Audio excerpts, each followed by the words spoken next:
कहानी शुरू होती है रणविजय सिंह नाम के एक लड़के से।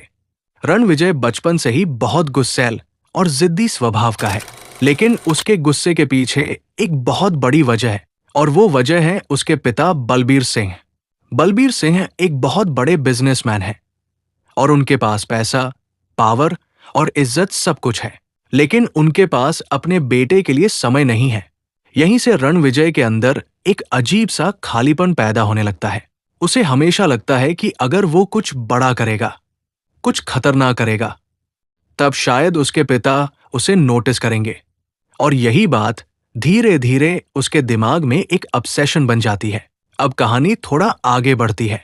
रणविजय बड़ा होता है और कॉलेज में पढ़ता है।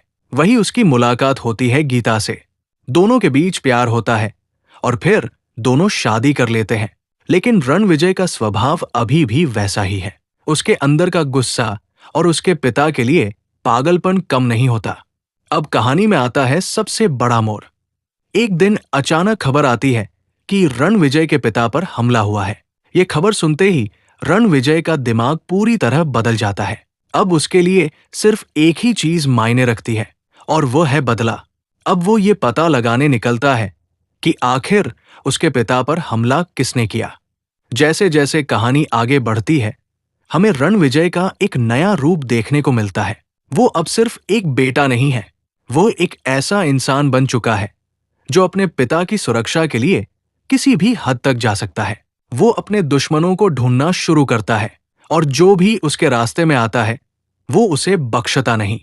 अब यहाँ एक इंटरेस्टिंग बात है जो फिल्म में सीधे नहीं बताई गई। रणविजय का असली दुश्मन सिर्फ बाहर के लोग नहीं है। उसका सबसे बड़ा दुश्मन उसके अंदर का गुस्सा और इनसिक्योरिटी है।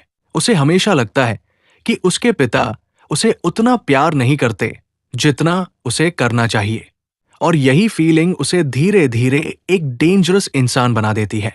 अब कहानी में एंट्री होती है एक खतरनाक दुश्मन की, जो रणविजय के परिवार को खत्म करना चाहता है। ये दुश्मन सिर्फ ताकतवर ही नहीं बल्कि बहुत चालाक भी है। दोनों के बीच की दुश्मनी इतनी खतरनाक हो जाती है कि पूरा माहौल युद्ध जैसा बन जाता है। अब रणविजय अपनी पूरी ताकत लगा देता है अपने पिता की रक्षा करने में। वो अपने दुश्मनों का सामना करता है और हर लड़ाई के साथ उसका गुस्सा और भी बढ़ता जाता है। लेकिन इसी दौरान उसकी पर्सनल लाइफ भी टूटने लगती है। उसकी पत्नी गीता को लगने लगता है कि रणविजय अब वही इंसान नहीं रहा जिससे उसने प्यार किया था।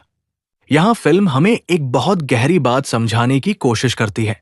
कभी कभी इंसान किसी एक रिश्ते को बचाने के चक्कर में बाकी सभी रिश्ते खो देता है, और रणविजय के साथ भी कुछ ऐसा ही होता है। अब कहानी अपने क्लाइमैक्स की तरफ बढ़ती है। रणविजय आखिरकार अपने सबसे बड़े दुश्मन का सामना करता है। दोनों के बीच जबरदस्त टकराव होता है। इस लड़ाई में सिर्फ ताकत नहीं बल्कि ईगो, रिवेंज और इमोशंस सब शामिल है।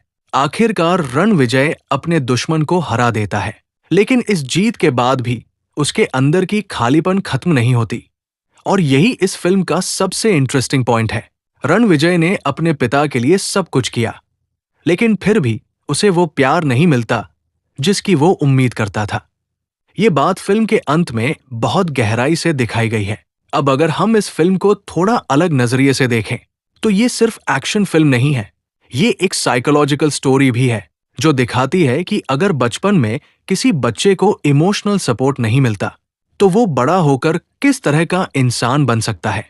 और शायद यही वजह है कि इस फिल्म का नाम एनिमल रखा गया, क्योंकि जब इंसान अपने इमोशंस पर कंट्रोल खो देता है तो वो धीरे धीरे एक जानवर जैसा बन जाता है।